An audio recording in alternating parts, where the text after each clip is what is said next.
எல்லாருக்கும் வணக்கம். இப்போ தியேட்டர்கள்ல சக்க போடு போட்டுட்டு இருக்க அந்த பிரம்மாண்டமான பேட்ரியாட் திரைப்படத்தோட ஒரு டீப்பான திரை விமர்சன அலசலுக்கு உங்களை வரவேற்கிறேன். எந்த பயாஸும் இல்லாம ரொம்ப நியூட்ரலா இந்த மெகா பட்ஜெட் படம் நிஜமாவே எப்படி வந்திருக்குன்னு ஒரு கம்ப்ளீட் பிரேக் டவுன் பார்க்க போறோம். சரி, எந்த டிலேவும் இல்லாம ஸ்ட்ரெயிட்டா மேட்டருக்குள்ள போயிடலாமா? நம்ம எல்லார் மைண்ட்லயும் ஓடுற முதல் கேள்வி இதுதான்.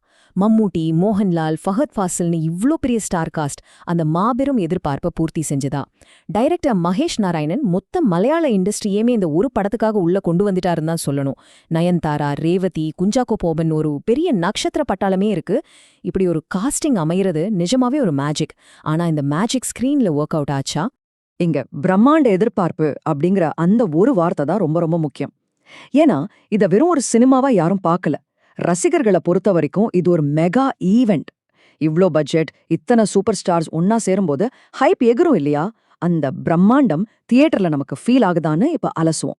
சரி, முதல்ல இந்த பேட்ரியாட் படத்தோட மையக்கரு என்னன்னு பாத்தீங்கன்னா, இது நம்ம அன்றாட வாழ்க்கையோட ரொம்ப நெருங்கின ஒரு விஷயம். ஆமாங்க, இது ஒரு பக்கா டேட்டா ஹேக்கிங் கதைக்களம். நம்மளோட பர்சனல் டேட்டா எவ்வளோ அன்சேஃபா இருக்கு, அதை திருடுறதால என்னென்ன பேராபத்துகள் வருங்கிறத எந்த ஸ்பாய்லரும் இல்லாம ஒரு மாடர்ன் சைபர் த்ரில்லரா டைரக்டர் ரொம்ப நீட்டா ஹேண்டில் பண்ணியிருக்காரு. இந்த டேட்டா ஹேக்கிங் எப்படி நடக்குதுன்னு ஒரு குட்டி பிரேக் டவுன் பார்ப்போம். ஸ்டெப் 1, நம்ம ராஜீவ் மேனன் ஒரு புது மொபைல் ஆப்பை உருவாக்குறாரு. ஸ்டெப் 2, நாம எல்லாரும், அதாவது சாதாரண மக்கள், அதை நம்பி நம்ம மொபைல்லையும் லேப்டாப்லையும் இன்ஸ்டால் பண்றோம். ஸ்டெப் 3, அந்த ஆப் வழியா நம்ம டிவைஸை மொத்தமா ஹேக் பண்ணி நம்ம பர்சனல் டேட்டா முழுசையும் திருடுறாங்க. கொஞ்சம் யோசிச்சு பாருங்க, இது நம்ம டிஜிட்டல் லைஃப்ல எவ்வளோ ஈஸியா நடக்கக்கூடிய ஒரு விஷயம்னு. இப்படிப்பட்ட ஒரு பெரிய கார்ப்பரேட் தப்பு நடக்கும்போது கண்டிப்பா ஒரு எதிர்ப்பு வரணும்ல? அந்த வாய்ஸ் ரேவதியிடம் இருந்துதான் ஆரம்பிக்குது. ராஜீவ் மேனனோட இந்த பெரிய சதி திட்டத்தை அவங்க எப்படியோ கண்டுபிடிச்சிடுறாங்க. மம்மூட்டியோட ஹெல்ப்போட ஆதாரங்களை திரட்ட ட்ரை பண்ணும்போது அன்ஃபார்ச்சுனேட்டா ரேவதி இறந்துடுறாங்க. இதுக்கப்புறம் இந்த உண்மையை எப்படியாவது உலகத்துக்கு கொண்டு வரணும்னு மம்மூட்டி லண்டனுக்கு போய் ஒரு யூடியூபர் மாதிரி அண்டர் கவர்ல இறங்கி தன்னோட சீக்ரெட் ஆபரேஷனை ஸ்டார்ட் பண்றாரு. படத்தோட மெயின் கான்ஃப்ளிக்டே இங்கதான் ஆரம்பிக்குது. ஒரு பக்கம் ராஜீவ் மேனனோட பையனா வர ஃபஹத் ஃபாசில் ஜெட் வேகத்துல கம்பெனியை வளர்த்து அந்த ஆபத்தான ஆப்பை மக்கள் கிட்ட ரொம்ப அக்ரெசிவா கொண்டு சேர்க்கிறாரு. இன்னொரு பக்கம் இந்த மாபெரும் அச்சுறுத்தலை எப்படியாவது தடுத்து நிறுத்தணும்னு நம்ம சூப்பர் ஸ்டார்ஸ் மம்மூட்டியும் மோகன்லாலும் ஒன்னா கைகோர்க்கறாங்க. இந்த ரெண்டு ஃபோர்ஸுக்கும் நடுவுல நடக்கிற கிளாஷ் தான் படத்தோட மீதி கதை. கதையோட ஃப்ளோ எப்படி இருக்குன்னு இப்போ உங்களுக்கு ஒரு ஐடியா கிடைச்சிருக்கும். ஓகே, இப்போ நாம ரிவ்யூஸ்ல படத்துக்கு கிடைச்சிருக்க கிளாப்ஸ்க்கு வருவோம். அதாவது படத்தோட பாசிட்டிவ்ஸ். இவ்ளோ பெரிய மாஸ் ஹீரோ ஸ்கிரீன்ல வரும்போது அவங்களோட பிரசன்ஸ் எப்படி ஒர்க் அவுட் ஆயிருக்குன்னு தெரிஞ்சுக்க உங்களுக்கு ரொம்பவே கியூரியாசிட்டி இருக்கும்னு எனக்கு தெரியும். ஃபர்ஸ்ட், மம்புட்டியோட அந்த வெறித்தனமான எனர்ஜியை பத்தி பேசியே ஆகணும். நிறைய விமர்சகர்கள் ஆச்சரியப்பட்டு சொன்ன ஒரு விஷயம் இதுதான். பாஸ், அவருக்கு 70 வயசுக்கு மேல ஆகுதுன்னு சத்தியம் செஞ்சா கூட எவனும் நம்ப மாட்டான். படம் முழுக்க அந்த அளவுக்கு எனர்ஜெட்டிக்கா பட்டைய கலப்பியிருக்காரு.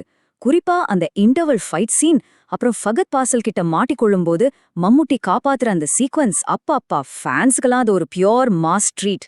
சரி, மம்மூட்டி ஓகே, நம்ம லாலேட்டன் மோகன்லால் எங்கடான்னு நீங்க கேக்குறது எனக்கு புரியுது. அவர் இன்டர்வல்க்கு அப்புறமா தான் வராரு.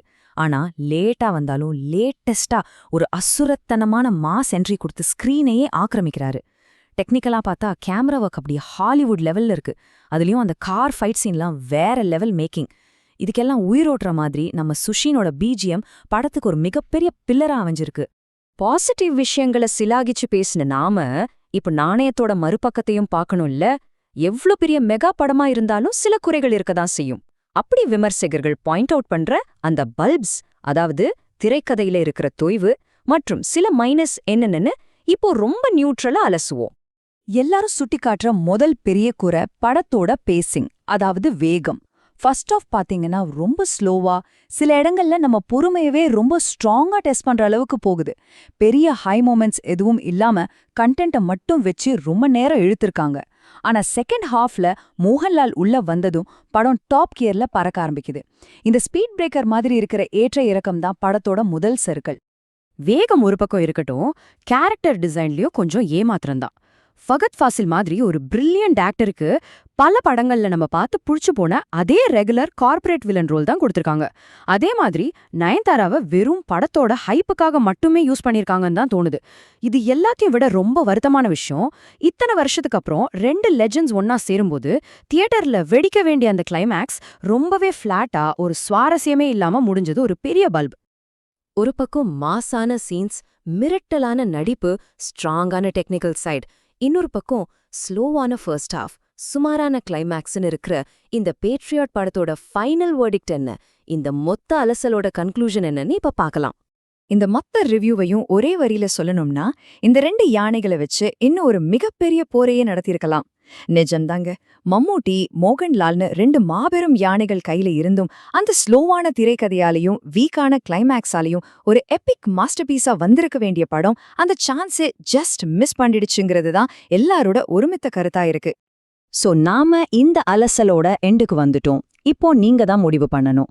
படத்தோட இந்த பிரம்மாண்டமான ஸ்டார் காஸ்ட் மற்றும் மேக்கிங் அந்த திரைக்கதை குறைகளை ஓவர்டேக் பண்ணி உங்களை என்டர்டெயின் பண்ணுமா? இந்த ஃபேக்ட்ஸ் எல்லாம் வச்சு பார்க்கும்போது இந்த வீக்கெண்ட் பேட்ரியாட் படத்தை தியேட்டர்ல போய் பாப்பீங்களா? நீங்களே யோசிச்சு முடிவு பண்ணுங்க. இதே மாதிரி இன்னொரு இன்ட்ரெஸ்டிங்கான டீப்பான அலசலோட உங்களை மீட் பண்றேன். அது வரைக்கும் தொடர்ந்து தேடுவோம், தொடர்ந்து கத்துக்குவோம்.